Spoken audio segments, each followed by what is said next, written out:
નાયબ મુખ્યમંત્રી હર્ષ સંઘવીના વરદ હસ્તે વીર નર્મદ દક્ષિણ ગુજરાત યુનિવર્સિટીના 11 કરોડથી વધુના વિવિધ વિકાસ પ્રકલ્પોનું ભૂમિપૂજન અને લોકાર્પણ કરવામાં આવ્યું હતું।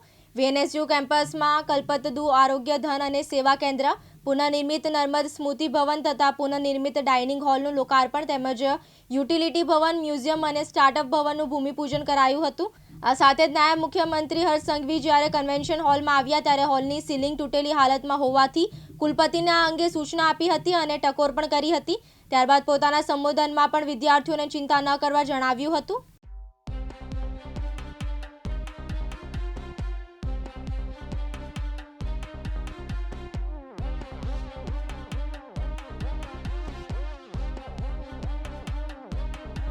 આજે 84 કાંઠા વિભાગ દ્વારા અમારું સન્માન કરવામાં આવ્યું।